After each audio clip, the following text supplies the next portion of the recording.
Baik umat Tuhan yang terkasih dalam Tuhan Yesus Kristus, hari ini kita akan bahas satu pokok sebagai kesimpulan daripada khotbah-khotbah yang telah saya sampaikan kurang lebih 2-3 minggu tentang korban-korban darah, faedah korban nyawa dalam peribadatan umat Israel dalam Perjanjian Lama. Dan hari ini kita akan membahas satu pokok dengan tema mengapa kita percaya dan mengikut Yesus. Ada beberapa ayat akan kita bahas hari ini dengan 4 bagian. Karena khotbah hari ini merupakan khotbah pengajaran, maka saya khotbah bukan ekspositori tapi khotbah topikal, memberi satu tema dan kemudian kita akan belajar tentang kebenaran firman Tuhan. Mengapa kita percaya dan mengikut Yesus? Orang Kristen, kata Kristen itu kita baca Alkitab, kita temukan di dalam Kisah Para Rasul. Kata Kristen untuk pertama kali disebut itu terjadi di kota Antiokhia.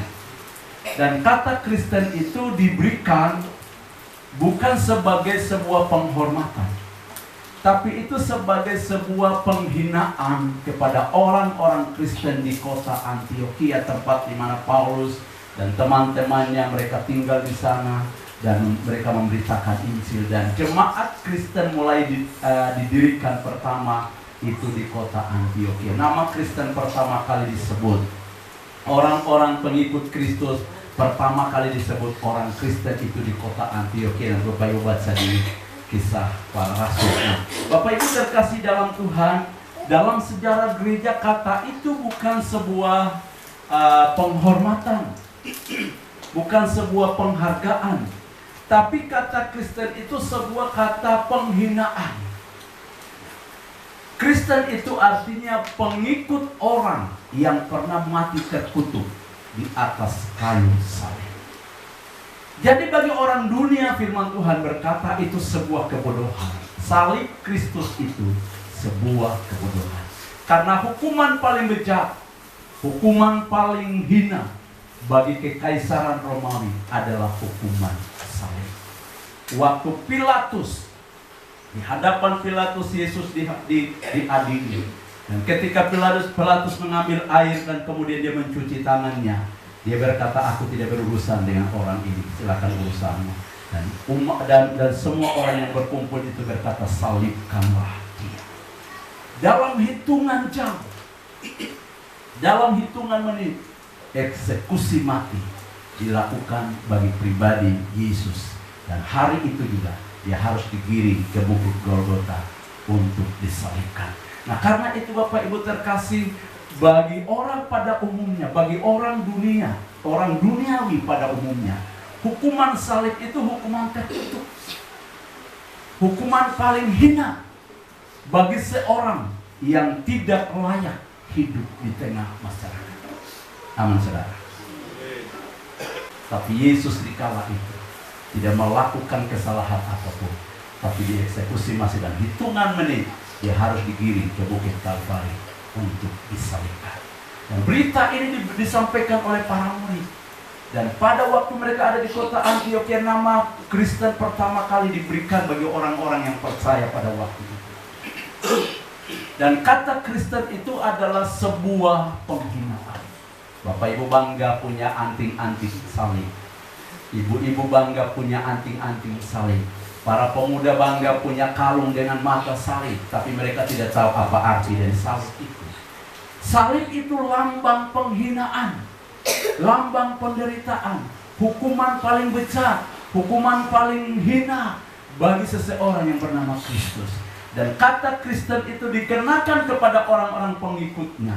Dan kata Kristen itu artinya pengikut orang yang mati terkutuk di atas kayu salib.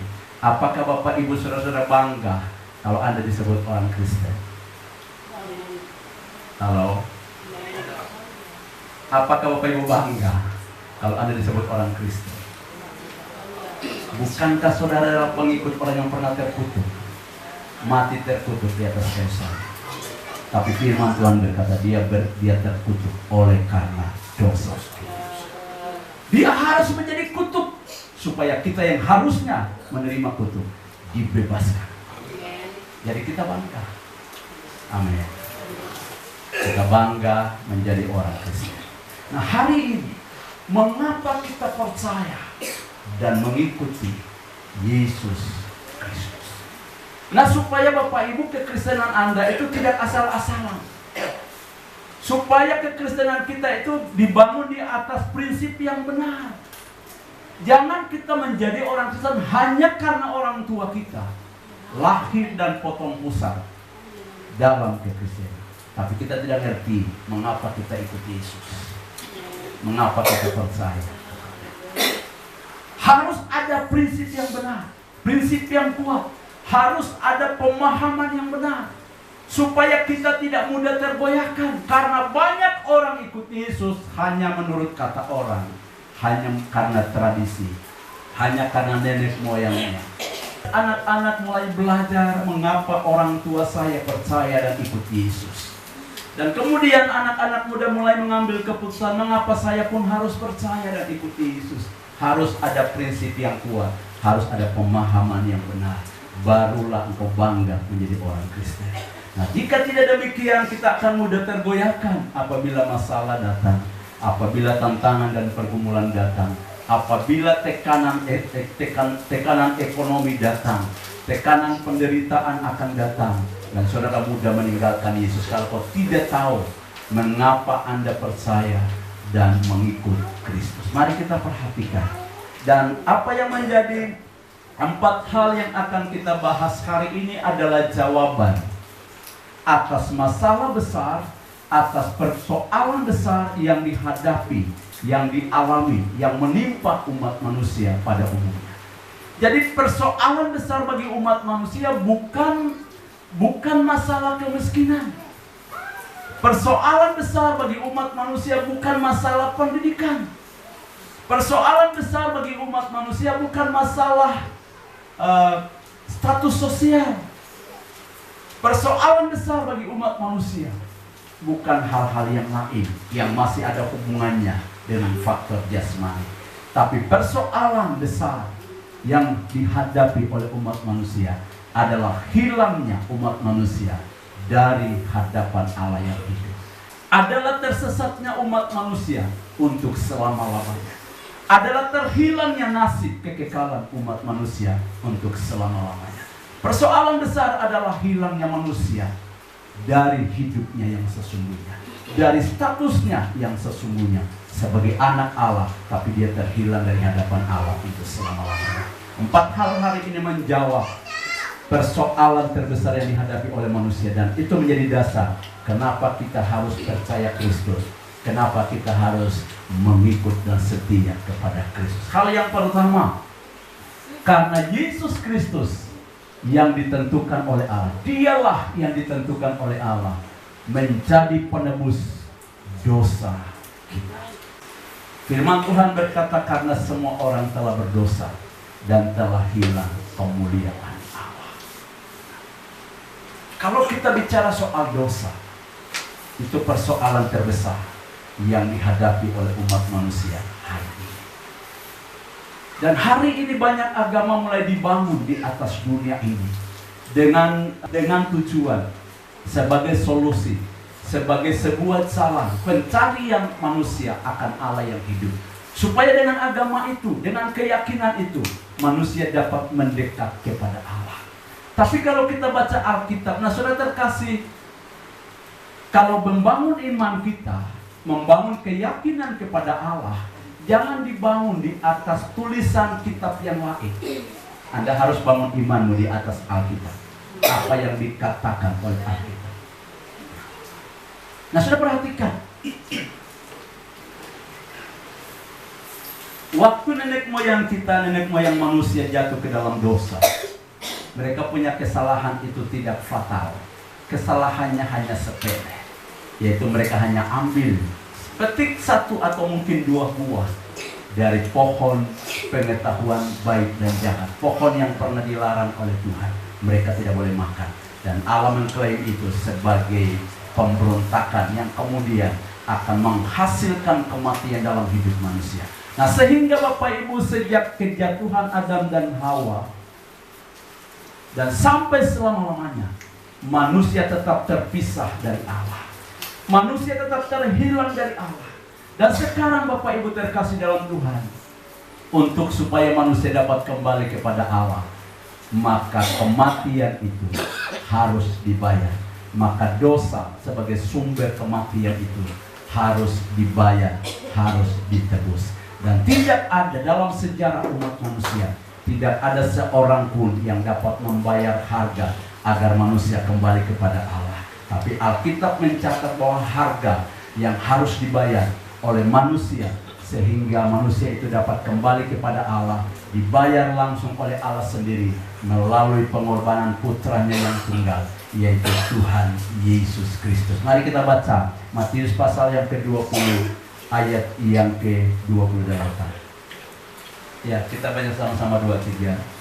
Sama seperti anak manusia datang bukan untuk dilayani, melainkan untuk melayani dan untuk memberikan nyawanya menjadi tebusan bagi banyak orang. Ayat yang berikut, Galatia pasal 3 ayat yang ke-13. Kristus telah menebus kita dari kutuk hukum Taurat dengan jalan menjadi kutuk karena kita, sebab ada tertulis, terkutuklah orang yang digantung pada kayu. Ini yang tadi saya maksudkan. Dosa itu sendiri adalah kutukan. Perhatikan, ini sangat penting. Kalau ada orang yang hidupnya terikat dalam dosa, ini sangat penting. Sering kali kita marah dan kita menyebut seseorang, mungkin orang itu sudah terkutuk kafir. Tapi perhatikan, kutuk yang sesungguhnya yang ditanggung oleh manusia, yang melanda hidup manusia adalah ketika orang itu terikat dan hidup di dalam dosa. Saya ulang sekali lagi, kutuk yang sesungguhnya dalam hidup manusia adalah ketika seseorang hidup dan terikat dan belum mengalami kelepasan dari dosa. Dan itu terjadi bagi semua umat manusia tanpa terkecuali. Jadi itu artinya Bapak, Ibu, Saudara dan saya, kita adalah orang-orang yang pernah hidup di dalam kutuk. Di dalam kuasa kutuk itu, murka Allah itu bernyala-nyala terhadap kita. Jadi kita ini objek dari murka Allah. Halo? Semua orang berdosa itu objek dari murka Allah. Murka Allah ditujukan kepada orang-orang yang hidup di bawah kutuk. Tapi perhatikan, firman Tuhan berkata Kristus telah menebus kita dari kutuk hukum Taurat dengan jalan menjadi kutuk karena kita. Sebab ada tertulis, terkutuklah orang yang digantung pada kayu. Kutuk hukum Taurat itu artinya begini. Hukum Taurat itu ada 10 hukum ditambah dengan tradisi-tradisi lainnya, tambahan-tambahan lain menurut budaya tradisi orang Israel. Dan itu tidak boleh ada satu kata, satu titik pun yang dilanggar. Hukum Taurat itu hukum yang absolut, tidak boleh dilanggar, tidak boleh orang kompromi sedikit pun. Perhatikan. Dan kalau orang hidup di bawah hukum Taurat, maka dosanya tetap ada karena manusia tidak mungkin sepenuhnya mentaati hukum Taurat. Amin, saudara. Karena itu kematian Kristus menjadi penggenapan bagi hukum Taurat. Dalam Kristus Yesus, manusia hanya dibenarkan oleh karena dia percaya akan tebusan di dalam darah Yesus Kristus. Dia tidak sanggup mentaati Tuhan, dia cuma percaya bahwa Tuhan telah membebaskan saya dari kesalahan saya. Kesalahan saya bagaikan benda yang mengisi gudang-gudang sangat penuh. Hutang dosaku begitu terlalu banyak. Tapi hanya dibebaskan, ditebus, dan dihapuskan hanya oleh darah Kristus. Sehingga kita yang harusnya menanggung kutukan itu, kita bebas dari kutuk karena Kristus telah mati menggantikan kita. Katakan amin. Jadi untuk manusia kembali kepada Allah, dia harus bayar tebusannya. Dan tebusannya mahal sekali. Karena tebusan yang harus dibayar oleh manusia untuk kembali kepada Allah haruslah kematian. Dan tidak ada seorang pun yang mengambil jalan ini. Hanya Yesus Kristus yang mengambil langkah ini. Dia mengambil jalan ini supaya Anda yang tadinya terkutuk dan harus mati, kita dibebaskan. Katakan pada samping kiri kanan, oleh kematian Kristus engkau dibebaskan dari kutuk. Haleluya. Jadi mengapa kita harus percaya dan mengikuti Yesus? Karena Dialah yang menebus kita dari kematian. Karena Dia yang menebus kita dari dosa-dosa yang membelenggu dan mengikat kita sehingga kita hidup di bawah kutuk. Dia beri nyawanya, Dia memberi dirinya untuk terkutuk bagi saudara. Wow, luar biasa. Haleluya. Ada begitu banyak orang sangat sulit mengerti apa yang dimaksud dengan kutuk itu. Nah, sudah perhatikan, kalau manusia tidak mensyukuri anugerah Tuhan, itu karena kesombongan. Haleluya, itu karena egonya. Dan perhatikan, itulah sebabnya setiap orang harus terima Yesus sebagai Tuhan dan Juru Selamat, supaya Anda bebas dari kutuk karena dosa. Dan itu berarti hari ini setiap orang yang tinggal di luar Yesus, dia pasti ada di bawah kutuk. Halo, ini saya mau garis bawahi. Jangan bermain-main dengan dosa. Dosa itu adalah kutukan yang akan membawa kita kepada kematian. Itulah sebabnya kita harus datang kepada Kristus. Karena yang sanggup membebaskan, menebus kita, dan kita keluar dari dosa adalah Yesus Kristus. Berapa banyak orang selalu mendengar firman tapi tetap menolak Yesus dalam hidupnya. Haleluya. Firman Tuhan berkata pada akhirnya yang akan menghakimi kita adalah firman yang selalu kita baca dan yang selalu kita dengar dari satu waktu pada waktu yang lain. Haleluya. Sudah perhatikan, kembali kepada Galatia tadi, Kristus telah menebus kita dari kutuk hukum Taurat dengan jalan menjadi kutuk karena kita. Sebab ada tertulis, terkutuklah orang yang digantung pada kayu salib. Kata ini yang tadi saya maksudkan, dikenakan pada orang-orang Kristen di kota Antioquia. Artinya pengikut orang yang pernah mati terkutuk di atas kayu salib. Dia rela menjadi kutuk supaya dosa kita ditebus dan kita kembali kepada Allah. Jadi harga agar manusia kembali kepada Allah, harga agar Bapak Ibu dapat kembali kepada Allah, dibayar oleh Tuhan Yesus Kristus. Itulah sebabnya kita harus percaya dan mengikuti Dia. Karena tidak ada seorang pun di dunia ini yang dapat melakukan perkara ini. Hanya manusia yang disebut Yesus Kristus. Ayat berikutnya, sebab kamu telah dibeli. Kita baca sama-sama 2-3. Sebab kamu telah dibeli dan harganya telah lunas dibayar. Karena itu muliakanlah Allah dengan tubuhmu. Ayat pasal 7 ayat yang ke-23. Kamu telah dibeli dan harganya telah lunas dibayar. Karena itu janganlah kamu menjadi hamba manusia. Jangan kita dipengaruhi oleh seorang manusia pun di dunia ini. Persoalannya adalah karena hidup manusia di luar Kristus itu terletak di bawah kutuk. Orang percaya kita harus membuat perbedaan yang drastis, perbedaan yang tajam antara orang percaya dan yang belum percaya. Ini sangat penting. Saya rindu setiap orang mengerti betul status dan posisi dia di hadapan Allah. Kau harus berbeda. Kau harus tahu kalau kau berbeda dari orang di luar Kristus. Yang bilang amin cuma satu orang. Secara ekonomi mungkin kita sama, bahkan mungkin kita di bawah standar ekonomi, atau mungkin kita di bawah garis kemiskinan. Tapi saya beritahu saudara, secara status di hadapan Allah, kau orang yang istimewa dan luar biasa di hadapan Allah. Haleluya. Karena Tuhan begitu konsisten dan menghargai pengorbanan Yesus. Saudara perhatikan, nanti kita akan melihat di bagian-bagian berikutnya betapa Tuhan membela kita sampai pada akhir. Karenanya Bapak Ibu Saudara terkasih, karena kita telah dibeli dan harganya telah lunas dibayar.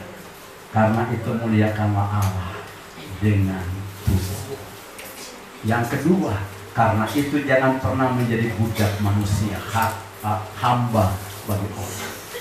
Orang tidak boleh mendikte kita. Karena kita ini, firman Tuhan berkata, setelah kita dimerdekakan dari rantai dosa, maka jadilah kita hamba kebenaran. Kita bukan hamba dosa, tapi kita adalah hamba kebenaran. Hamba Allah, hamba Kristus. Amin, saudara. Nah, sudah perhatikan. Jadi sebenarnya hamba Kristus bukan hanya pendeta. Hamba Allah itu semua orang percaya. Hamba Allah adalah orang yang rela dan siap melakukan seluruh hukum Tuhan, perintah Allah, kebenaran firman Tuhan. Haleluya. Ayat berikutnya, 1 Petrus pasal yang pertama ayat 18 sampai ayat 23. Sebab kamu tahu bahwa kamu telah ditebus dari cara hidupmu yang sia-sia, yang kamu warisi dari nenek moyangmu itu, bukan dengan barang yang fana, bukan pula dengan perak atau emas, terus melainkan dengan darah yang mahal, yaitu darah Kristus yang sama seperti darah anak domba yang tak bernoda dan tak bercacat. Ia telah dipilih sebelum dunia didirikan, tetapi karena kamu baru menyatakan dirinya pada zaman akhir. 21. Oleh dialah kamu percaya kepada Allah yang telah membangkitkan dia dari antara orang mati dan yang telah memuliakannya, sehingga imanmu dan pengharapanmu tertuju kepada Allah. Ada begitu banyak ayat menjelaskan tentang penebusan oleh darah Kristus. Tapi ayat-ayat yang saya pilih di sini ada catatan khusus, ada satu kata yang tersingkap di situ adalah bahwa penebusan Kristus itu adalah kehendak Allah. Lengkap baik-baik. Jadi kematian Yesus itu bukan keputusan pribadi Kristus, tapi itu rencana Allah, dan untuk itulah Allah mengutus dia datang ke dalam dunia. Haleluya. Tidak ada seorang pun, malaikat atau seorang nabi pun, yang diutus dengan misi khusus untuk melakukan penebusan bagi dosa umat manusia selain Yesus Kristus. Jadi kedatangan dia ke dalam dunia ini, dia bawa misi khusus, yaitu misi penyelamatan, misi penebusan bagi dosa umat manusia. Dia hapuskan, dia bayar segala hutang dosa manusia, supaya manusia itu layak kembali kepada Allah. Nah, karena itu Bapak Ibu yang dikasihkan, saya selalu menekankan ini. Kalau ada pengajaran golongan agama yang lain yang mengajarkan kebajikan dan dia berkata ini juga jalan supaya manusia bisa kembali kepada Allah, itu mustahil. Haleluya. Karena untuk manusia bisa kembali kepada Allah, dosanya harus ditebus. Ini perkara prinsip dalam kekristenan. Halo. Ini hal yang prinsip. Jadi pengajaran manapun, jadi agama manapun di dunia boleh mengajarkan kebajikan, boleh mengajarkan hal-hal positif, hal yang baik. Tapi adakah penyelesaian bagi masalah terbesar ini? Dan masalah terbesar dalam hidup umat manusia adalah dosanya. Dan penyelesaian bagi masalah terbesar ini hanya dilakukan oleh Yesus Kristus. Amin, saudara. Itu sebabnya Kristus menjadi pokok keselamatan. Kristus menjadi pokok jalan bagi umat manusia untuk kembali kepada Allah. Jadi orang mau kembali kepada Allah yang hidup hari ini harus datang kepada Yesus Kristus. Amin, saudara. Ini berita yang penting. Kita ini cuma meresponi keselamatan yang Allah tawarkan kepada kita. Kalau di golongan yang lain mereka mencari keselamatan, tapi kita bukan orang yang mencari keselamatan. Kita ini orang yang meresponi. Katakan meresponi. Meresponi, menerima keselamatan. Allah yang mencari kita. Di golongan yang lain manusia mencari Allah, tapi dalam Alkitab dan kekristenan Allah yang mencari orang berdosa. Halo? Bagaimana manusia berdosa mau menghampiri Allah yang kudus? Itu kan hal yang mustahil. Perhatikan, dosa itu masalah terbesar yang menutup segala pintu, sehingga manusia tidak mungkin menghampiri Allah yang kudus. Manusia berdosa tidak mungkin menghampiri Allah yang suci sebelum dosanya dibayar. Halo? Setelah dosa kita dibayar, barulah kita bisa layak menghampiri. Setangkap ini. Firman Tuhan berkata, bukan dengan barang yang fana, bukan dengan emas, juga bukan dengan perak, tapi dengan darah yang mahal.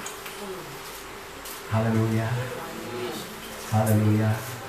Jadi orang yang masuk surga bukan orang kaya.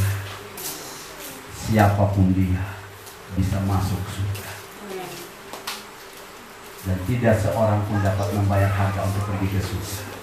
Kristus telah membayarnya bagi saudara. Haleluya. Jadi orang pergi ke surga tidak butuh harta benda. Orang pergi ke surga tidak butuh pembayaran apa-apa. Itu hanya datang di dalam kuasa darah Yesus. Dan sorga terbuka. Haleluya. Jadi mengapa kita percaya dan ikut Yesus? Karena dia telah selesaikan masalah kita di hadapan Allah.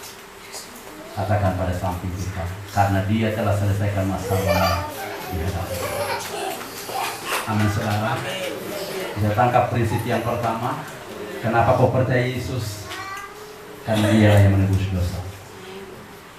Dosa itu penghalang terbesar untuk manusia datang kepada Allah. Tapi Yesus telah membayarnya. Dia telah melunasi. Ayat berikutnya, Wahyu pasal yang kelima ayat 9. Dan mereka menyanyikan suatu nyanyian baru, katanya, engkau layak menerima gulungan kitab itu dan membuka meterai-meterainya, karena engkau telah disembelih dan dengan darahmu engkau telah membeli mereka bagi Allah, dan tiap-tiap suku dan bahasa dan kaum dan bahasa. Siapakah yang dimaksudkan pada bagian ini? Yesus. Dan siapakah yang dibeli? Dari setiap suku, kaum, bangsa dan bahasa. Katakan sama-sama, Anda dan saya. Haleluya. Dari suku Biakah, dari suku Ayamani, Waropen, Moy, Kenabuan, dan lain sebagainya. Yang lain saya tidak sebutkan. Silakan Anda menyebut sukumu sendiri. Anda telah dibeli dengan harga yang lunas. Dan ayat ini menggarisbawahi, karena engkau telah membeli mereka bagi Allah. Halo? Jadi penebusan Kristus itu ada tujuan. Dia tebus saudara untuk menjadi milik Allah. Tuhan menebus saudara dengan tujuan yang jelas, supaya engkau menjadi milik Allah. Lihat dirimu hari ini, engkau adalah milik Allah oleh karena tebusan dalam darah Yesus Kristus. Haleluya. Jadi siapapun di dunia ini bisa mengklaim dirinya milik Allah. Silakan saja. Silakan saja siapapun di dunia ini, terserah. Mau klaim dirimu milik Allah. Tapi dengar, saminannya cuma satu. Siapapun bisa klaim bahwa dia adalah milik Allah. Tapi jaminan untuk menjadi milik Allah di hadapan Allah cuma satu. Tebusan darah Yesus. Jadi apabila kita mengklaim bahwa kita adalah milik Allah tanpa alasan, tanpa dasar yang kuat, kita akan tertolak. Jadi bayangkan berapa banyak orang akan ditolak dari hadapan Allah. Karena tidak membangun imannya di atas dasar yang benar. Haleluya. Sebab dasar supaya manusia itu kembali kepada Allah cuma ada di dalam Yesus Kristus. Haleluya. Dia beli Anda dengan darahnya, supaya mulai hari ini dan selama-lamanya engkau menjadi milik Allah. Berapa banyak orang percaya telah menjadi milik Allah hari ini? yang angkat tangan cuma berapa orang. Yang lain angkat tidak setengah-setengah. Saudara tahu orang yang angkat tangan mau tinggi juga tidak, lihat turun, dia takut-takut itu ketahuan. Dia ragu-ragu atau dia tidak percaya. Berapa banyak orang yang punya kepastian bahwa dia telah menjadi milik Allah. Masih ragu-ragu lagi. Hanya beberapa yang spontan. Saya. Iya, iman itu harus pasti. Karena di dalam Kristus tidak ada kata moga-moga. Tidak ada kata jika. Jika Tuhan berkenan, atau kira-kira, atau terserah Tuhan saja, atau nanti kita sampai di sana baru lihat. Hari ini keselamatanmu menjadi kepastian, bukan keraguan. Haleluya. Harus berjalan dalam kepastian hari ini. Amin, saudara. Dia beli kita dengan tujuan untuk menjadi milik Allah. Itu hal yang pertama. Lalu hal yang kedua, karena Yesus Kristus yang ditentukan oleh Allah. Kristus yang ditentukan oleh Allah. Jadi tidak ada jalan, tidak ada dasar yang lain. Tuhan tidak memilih dua jalan. Tuhan tidak memberi dua prinsip. Tuhan tidak memberi dua alasan. Tuhan tidak memberi dua solusi. Dia cuma memberi satu solusi. Amin, saudara. Kalau ada banyak solusi, seperti kata orang, ada banyak jalan menuju ke Roma. Oke, mari kita bubar, karena masih ada solusi yang lain. Tapi saya beritahu saudara, hanya satu solusi. Itu sebabnya kita percaya dan ikut Tuhan, karena cuma Dia satu-satunya solusi. Perhatikan, bagian yang kedua, karena Yesus Kristus yang ditentukan oleh Allah menjadi pokok pendamaian dan pembenaran kita dengan Allah. Sebab jikalau kita ketika masih seteru diperdamaikan dengan Allah oleh kematian anaknya, lebih-lebih kita yang sekarang telah diperdamaikan pasti akan diselamatkan oleh hidupnya. Dosa itu masalah terbesar yang dihadapi oleh umat manusia. Oleh dosa itu terjadi permusuhan kekal antara Allah dan manusia. Perhatikan. Itu sebabnya beberapa waktu lalu saya tekankan kepada jemaat. Dosa itu membuat kita bermusuhan dengan Allah. Karena itu apabila kita tinggal dan terikat dalam dosa, itu kita menjadikan diri kita apa? Musuh Allah. Firman Tuhan berkata, barang siapa menjadikan dirinya sahabat dunia ini, barang siapa hendak bersahabat dengan dunia ini, kata dunia di situ artinya prinsip yang jahat, nilai yang jahat, sistem yang jahat di dunia ini, artinya dosa. Maka apa? Dia menjadikan dirinya musuh Allah. Haleluya. Jadi hati-hati, dosa itu membuat kita jadi musuh Allah. Dan permusuhan ini bukan permusuhan sementara waktu. Banyak orang kalau baku marah, seringkali mereka bilang gini, atom baku marah saja, nanti sampai di surga baru kita ketemu. Kadang-kadang ada orang baku marah belum bilang begini, sampai 7 turunan baru ketemu damai. Kok bisa hidup sampai 7 turunan kan?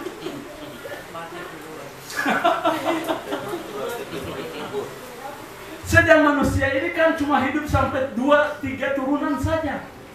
Paling lama 3-4 turunan. Lalu kau hantam sampai 7 turunan, kau dapat dari mana? Tapi itu pun kesementaraan waktu. Tapi permusuhan antara Allah dengan manusia, itu permusuhan yang kekal. Baik hidup hari ini, sampai kekekalan yang akan datang pun, Anda tetap terpisah karena bermusuhan dengan Allah. Tangkap ini. Selain dosa itu dibayar dulu, baru kau bisa berdamai dengan Allah. Dan Yesus Kristus telah membayarnya, sehingga Anda hari ini status kita adalah orang yang sudah didamaikan, berdamai dengan Allah. Katakan pada samping kiri, kau telah berdamai.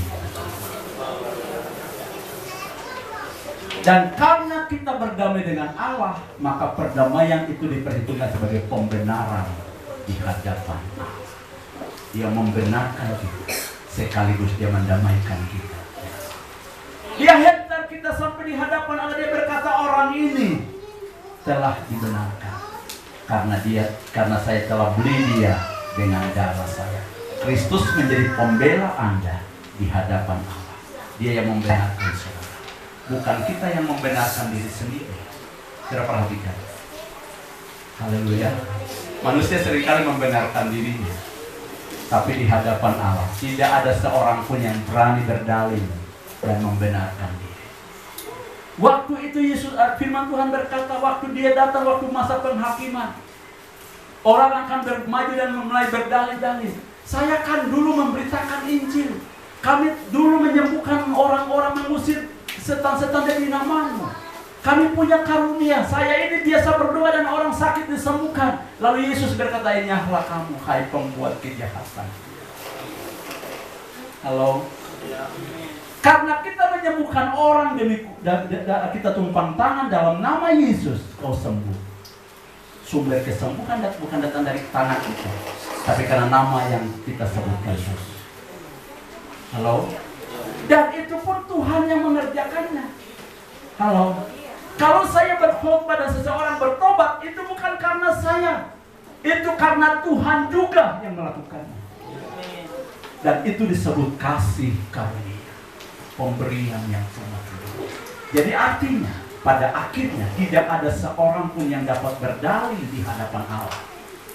Apalagi dia berdalil, Tuhan, kami ini kan setiap minggu dalam hitungan 1 tahun saya hitung, mungkin saya hanya alpa ibadah raya itu 1 kali itu karena waktu itu Maitua sakit.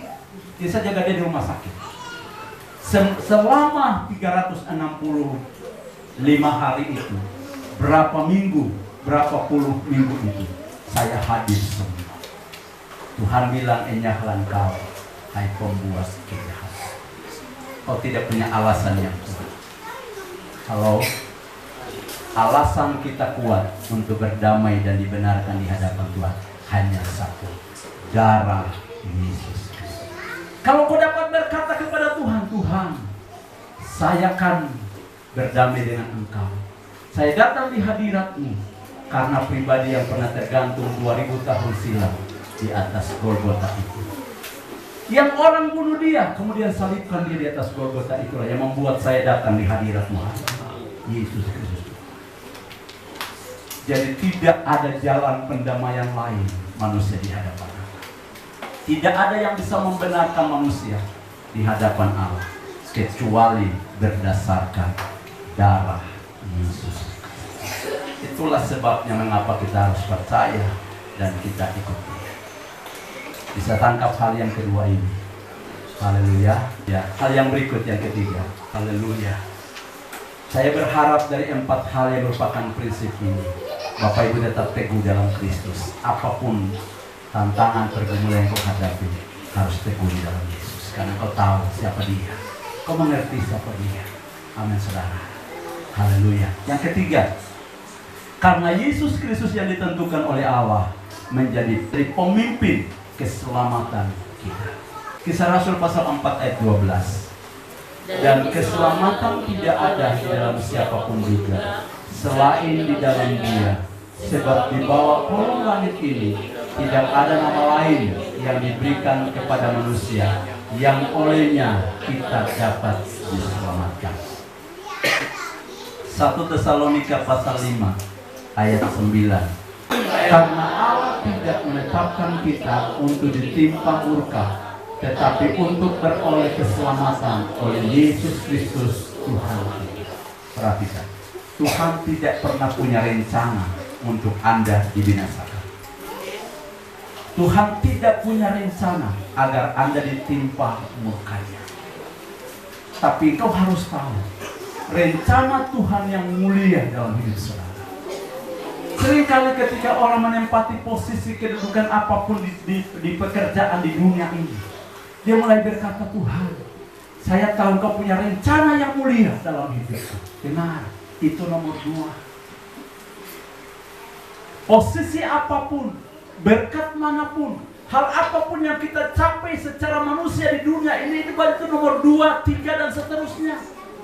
Tapi rencana terbesar, rencana termulia Allah dalam hidup saudara adalah supaya Anda diselamatkan. Jadi jika engkau belum mengalami keselamatan dari Allah, maka engkau belum menggenapi rencana Allah dalam hidup. Haleluya. Rencana terbesar, rencana termulia, rencana agung, rencana maha tinggi yang Allah rancangkan bagi hidupmu adalah supaya engkau dan saya, kita diselamatkan oleh Yesus Kristus Tuhan kita. Itu artinya rencana keselamatan bagi umat manusia hanya ada di dalam Yesus Kristus. Amin, saudara. Jadi untuk supaya orang diselamatkan harus datang kepada Yesus. Sebab di bawah kolong langit tidak ada nama lain yang diberikan kepada manusia yang olehnya kita dapat diselamatkan. Hanya nama Yesus. Wow. Keselamatan itu artinya lawan kata dari selamat itu artinya binasa. Selamat atau mati, binasa. Kata selamat itu lawan katanya binasa. Jadi artinya kita selamat, kita tidak binasa. Yohanes pasal 3:16 juga dikatakan, karena begitu besar kasih Allah akan dunia ini, sehingga dia mengaruniakan anaknya yang tunggal, supaya setiap orang yang percaya kepadanya tidak binasa, melainkan beroleh hidup yang kekal. Itu nanti bagian yang keempat. Tapi kata tidak binasa, itu artinya supaya kita selamat. Wow, supaya kita diselamatkan. Betapa besar kasih-Mu ya Allah, sehingga Kau berikan anakmu yang tunggal, sehingga Kau berikan Yesus padaku, agar aku diselamatkan, supaya aku tidak binasa, melainkan beroleh hidup yang kekal. Itulah sebabnya kita beribadah kepada Kristus. Itulah sebabnya kita percaya kepadanya. Itulah sebabnya kita harus setia kepadanya. Karena oleh Dia kita bebas dari kematian. Katakan pada samping kita, di dalam Kristus Yesus kau bebas dari kebinasaan. Itu jaminan. Jadi hari ini golongan manapun mau klaim tentang sorga atau mau klaim tentang neraka, tapi dengar baik-baik, jaminan agar kita bebas dari kebinasaan hanya ada di dalam Yesus Kristus. Haleluya. Orang mau klaim tentang sorga, saya beritahu saudara, silakan setiap orang mengklaim tentang sorga, tapi sorga yang mana dulu?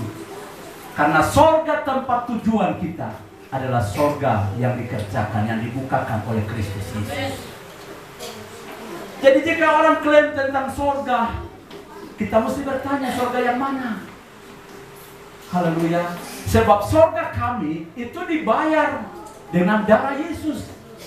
Jadi kalau kau mau pergi ke sorga tanpa darah Yesus, sorgamu berbeda. Bukan sorga tujuan kami. Karena sorga tempat tujuan kami itu sorga tempat di mana Yesus beli dengan darahnya. Dia buka pintunya dengan darahnya. Firman Tuhan berkata dia masuk ke ruang maha suci yang bukan buatan tangan manusia dengan darahnya sendiri. Dia buka pintu sorga dengan darahnya. Dia masuk ke ruang maha suci, ruang kudus buatan Allah. Dia masuk surga dengan darahnya. Darahnya menjadi jaminan bagi Anda untuk masuk surga rumah Bapa. Wow. Yang terakhir bagian yang keempat. Haleluya. Haleluya. Jadi 4 hal ini saudara akan sebentar makan minum dari perjamuan kudus. Pada waktu engkau pegang roti dan mengangkatnya, engkau harus ingat itu lambang dari tubuh Kristus yang olehnya pintu surga terbuka bagi Anda. Pada waktu kita mengangkat cawan kita minum, kau harus tahu darah itulah yang membuka pintu bagi saudara. Darah itu yang membuka pintu surga bagi Anda. Jadi kalau orang ingin pergi ke surga tanpa darah Yesus, dia akan kasasar di luar. Kalau jika orang mengklaim untuk masuk surga tanpa darah Yesus, dia akan ditolak. Darah Yesus menjamin Anda pergi ke pintu surga. dan pintu surga terbuka bagi semua. Hal yang keempat, karena Yesus Kristus yang ditentukan oleh Allah menjadi pokok kehidupan kita. 1 Yohanes pasal 5 ayat 11. Dan inilah kesaksian itu, Allah telah mengaruniakan hidup yang kekal kepada kita, dan hidup itu ada di dalam Anaknya. Ayat yang ke-20, 23. Akan tetapi kita tahu bahwa Anak Allah telah datang dan telah mengaruniakan pengertian kepada kita, supaya kita mengenal yang benar, dan kita ada di dalam yang benar, di dalam Anaknya Yesus Kristus. Dia adalah Allah yang benar dan hidup yang kekal. Wow. Saudara perhatikan, ini sangat penting. Orang mencari hidup yang kekal, tapi orang tidak tahu bahwa hidup yang kekal itu ada di dalam Yesus. Berita ini sangat penting, saya tekankan sekali lagi. Beritakan bagian ini pada orang-orang lain yang belum datang kepada Yesus, bahwa hidup yang kekal itu ada di dalam Yesus Kristus. Bahwa keselamatan, pembebasan, kelepasan dari kebinasaan ada di dalam Yesus Kristus. Yesus Kristus jadi pemimpin keselamatan. Dia memimpin, dia yang menuntun kita pada keselamatan. Dia harus menjadi jaminan. Haleluya. Keselamatan itu, keselamatan dan hidup yang kekal itu harus ada jaminannya. Tanpa jaminan tidak seorang pun akan pergi ke sana. Dan Yesus Kristuslah jaminan kedua perkara itu, keselamatan dan hidup yang kekal. Ayat yang berikutnya, Yohanes pasal 3 ayat 15 dan 16. Oh, karena begitu besar kasih Allah. Ya. Ayat 15. Supaya setiap orang yang percaya kepadanya beroleh hidup yang kekal. Ayat 16. Karena begitu besar kasih Allah akan dunia ini, sehingga Ia mengaruniakan Anaknya yang tunggal, supaya setiap orang yang percaya kepadanya tidak binasa, melainkan beroleh hidup. Tidak binasa itu artinya tidak masuk dalam hukuman kekal, bebas dari hukuman yang kekal. Amin saudara. Wow, ini yang patut kita syukuri dalam hidup kita. Yohanes pasal 6 ayat 27. Bekerjalah bukan untuk makanan yang akan dapat binasa, melainkan untuk makanan yang bertahan sampai kepada hidup yang kekal, yang akan diberikan Anak Manusia kepadamu, sebab Dialah yang disahkan oleh Bapa Allah dengan meterainya. Dengar baik-baik. Pengesahan tentang jaminan hidup yang kekal hanya diberikan kepada Yesus. Dimeteraikan menjadi jalan kehidupan kekal. Tangkap ini baik-baik. Betapapun cewekmu cantik, menawan, dan saudara bilang begini, di dunia ini milik kita berdua.